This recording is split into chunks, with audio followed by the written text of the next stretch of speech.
Macy's is a chain of high-end department stores founded in 1858.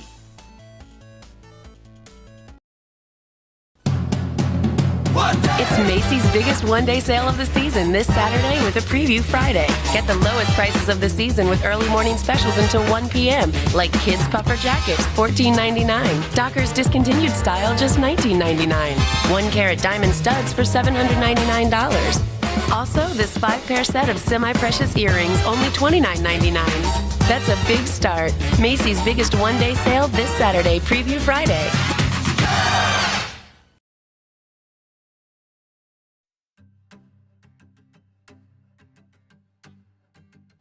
Roland Hussey Macy would open 4 retail dry goods stores between 1843 and 1855. One of them was the original Macy's store in downtown Haverhill, Massachusetts. The Haverhill store opened in 1851 to serve the mill industry employees of the area. All of his dry goods stores would eventually fail, but he learned from his mistakes. Macy moved to New York City in 1858 to establish a new store named R.H. Macy & Company on 6th Avenue between 13th and 14th Streets. The location was far north of where other dry goods stores were at the time. On October 28, 1858, on the company's first day of business, sales totaled $11.08, equal to about $347 today. The branding emblem at the onset of the 1858 store was a rooster. The red star did not appear to replace it until 1862. Macy instituted a cash-only policy not only for customers but for himself as well. No Macy's inventory was purchased on credit, and no Macy's credit account was issued until well into the 1950s. This was unusual in a day when most stores routinely sold on credit. The new store benefited from the founder's advertising and promotion skills as well as his product line instincts. By 1870, when sales broke $1 million, a stable clientele could purchase not only dry goods, but items like men's hosiery and ties, linens and towels, fancy imported goods, costume jewelry, silver, and clocks. Macy's son was not interested in the retail business, so Macy's passed ownership into other hands. In 1860, he hired his cousin Margaret Getchell to do bookkeeping at the store, and she subsequently married a young Macy's salesman, Abiel LaForge. Macy increased LaForge's responsibility and eventually chose him as heir to half his store. The other half went to Macy's nephew, Robert Valentine. Valentine and LaForge became the proprietors when the founder died unexpectedly in 1877 on a buying trip to France. LaForge died soon after, and Valentine bought LaForge's share and attempted to continue the family succession by bringing in LaForge's relative, Charles Webster. When Valentine died, Webster married his widow and brought in his brother-in-law, Jerome B. Wheeler. In 1887, however, Webster bought Wheeler out, becoming the sole proprietor of a thriving business, which he felt he could not perpetuate single-handedly. Searching for a partner, Webster approached the Strauss family, who had for 13 years leased a space in Macy's to operate a Chinaware department, the store's most profitable section. In 1887, it generated about 20% of the store's sales. Lazarus Strauss had bought a wholesale Chinaware importing firm and brought his sons, Isidore, Nathan, and Oscar into the business, renaming the company L. Strauss & Sons. Under the new partnership, Macy's matched and outpriced its rivals, including A.T. Stewart's, Reams, and Siegel & Cooper. Macy's sales rose to $5 million within a year and subsequently continued to grow by 10% annually. The Strauss brothers introduced their odd price policy, now used virtually everywhere in U.S. retailing. Charging $4.98 instead of $5, the store motivated consumers to buy in quantity in order to accumulate substantial savings. Following in Macy's footsteps, the Strausses brought in line after line of new merchandise: oriental rugs, ornate furniture, lavish stationery, bicycles, even pianos. They also instituted the store's depositor accounts, in which shoppers could make deposits with the store and then charge purchases against them. This, in effect, provided Macy's with interest-free loans and was a forerunner of installment buying and layaway plans. In 1896, Charles Webster sold his half-interest in Macy's to the Strausses, ending the founding family's line of ownership. Jesse, Percy, and Herbert Strauss, Isidore's sons, urged their father to relocate the store to its Herald Square location at 34th Street and Broadway in 1902. The giant new store cost $4.5 million. It was equipped with the newly designed escalators, pneumatic tubes to move cash or messages, and an air exhaust system that provided the store with a constant supply of fresh air. Macy's spacious building had ample fitting rooms, accommodation desks, an information counter, and comfortable restrooms. Macy's had a fleet of comparison shoppers who checked out other store prices to be sure Macy's merchandise was competitively priced. During the 1920s, Macy's began its expansion into other cities, acquiring substantial interest in LaSalle and Koch Company in Toledo, Ohio in 1923, Davis and Paxson Stokes in Atlanta, Georgia in 1925, and L. Bamberger and Company in 1929. In the 1920s, Macy's began the tradition of sponsoring New York City's Thanksgiving Day Parade. The public relations impact of the event went national when two major television networks began to cover the parade in 1952.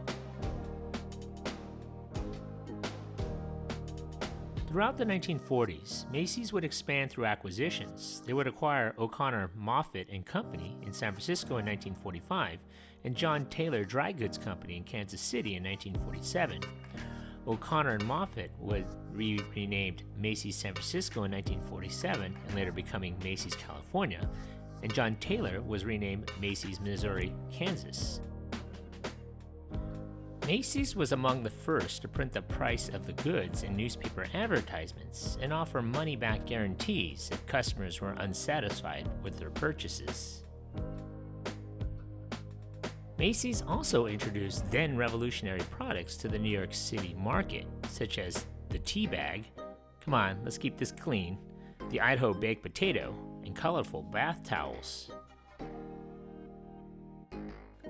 Macy also created a made-to-measure clothing operation that produced clothes on site, essentially instituting the common practice of offering tailoring services at major department stores.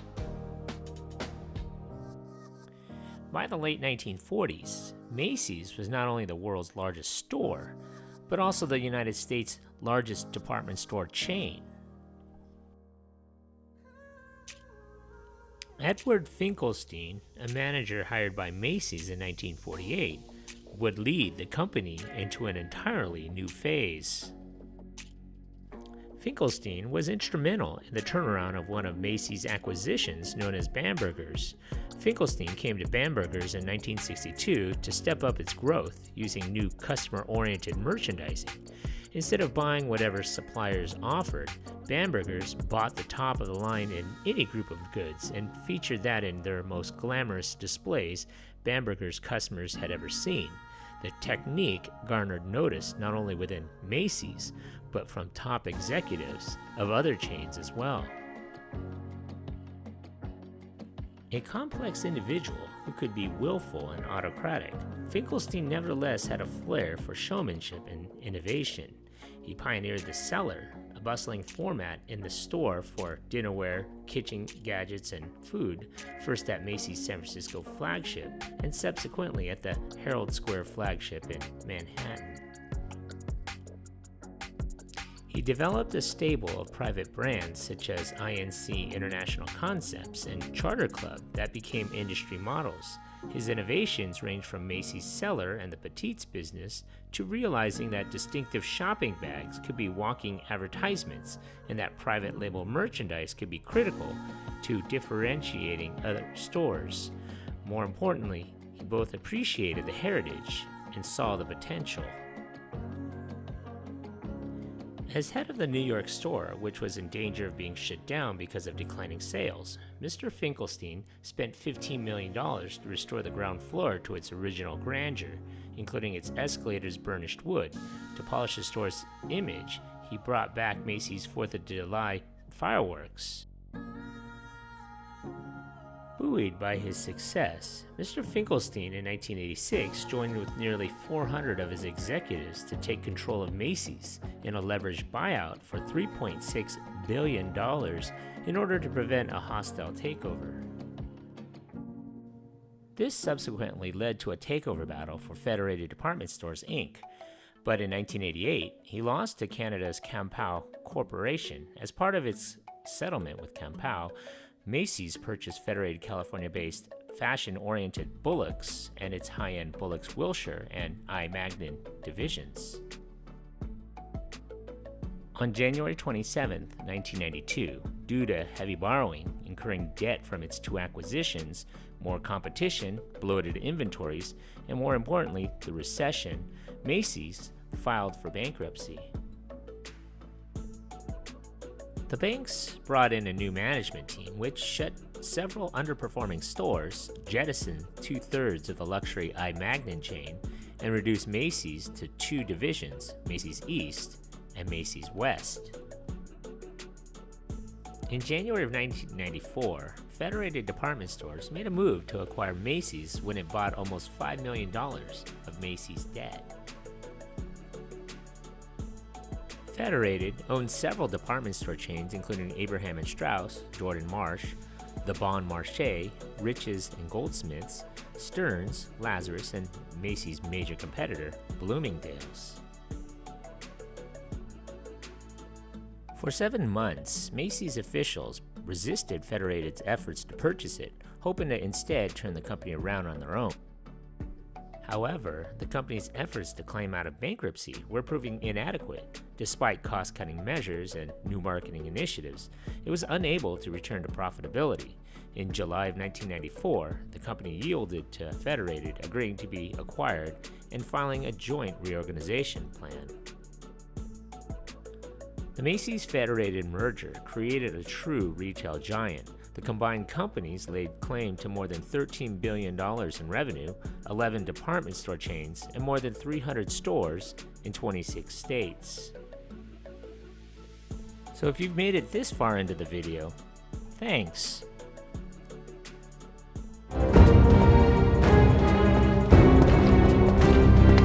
Let the games begin.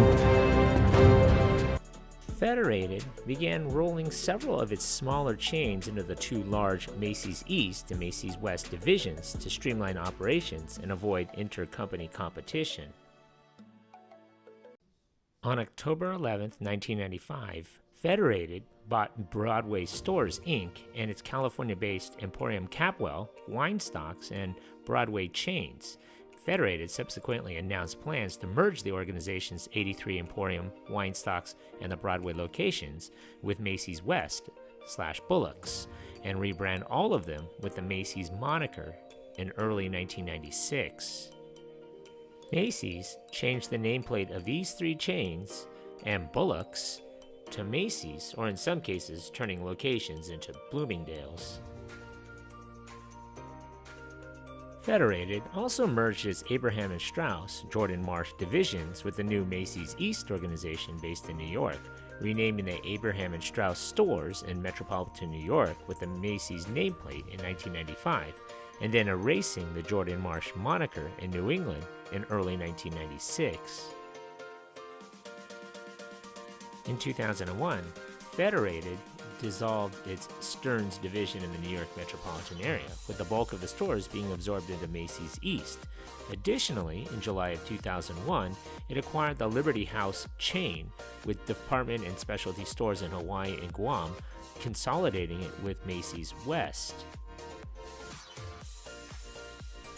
In early 2003, Federated closed the majority of its historic Davison's franchise in Atlanta, operating as Macy's since 1985, rebranding its other Atlanta division, Riches, with the unwieldy name Rich's Macy's. The company rapidly followed suit in May of 2003 with similar rebranding announcements for its other nameplates, Burdines in Florida, Goldsmiths in Memphis, Lazarus in the lower Midwest, and the Bon Marché in Pacific Northwest.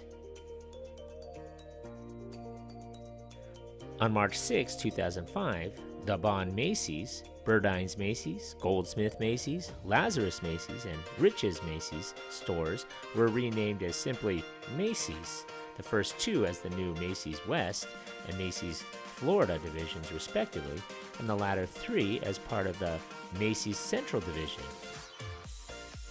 By July of 2005, Macy's had 424 stores throughout the United States. On February 28, 2005, Federated agreed to terms of a deal to acquire the May Department Stores Company for $11 billion in stock, creating the nation's second largest department store chain with $30 billion in sales and more than 1,000 stores.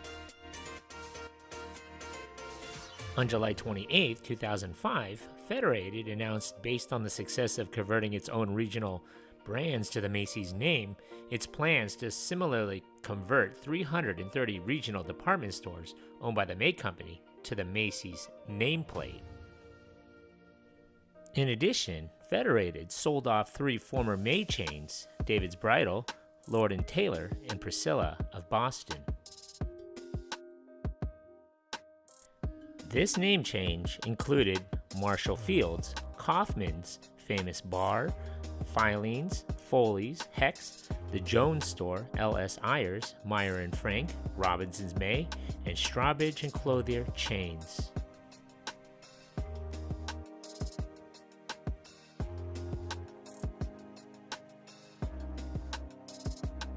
Let's just say that the rebranding was not well received by many, including myself.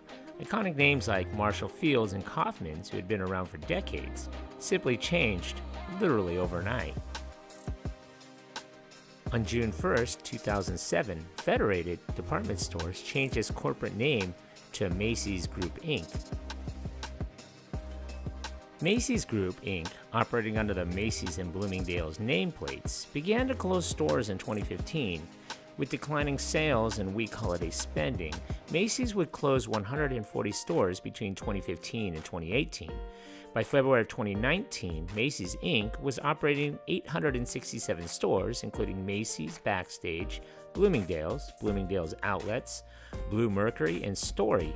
641 of the 867 stores were Macy's, including 584 that are full line and 57 that are home, furniture, clearance, and specialty stores. In August of 2021, Macy's announced that they were partnering with Toys R Us to open toy shops in Macy's stores starting in 2022. So what are some of your favorite memories of this place? Leave a comment or a suggestion for a future video below. Be sure to hit that like button. Thanks for watching.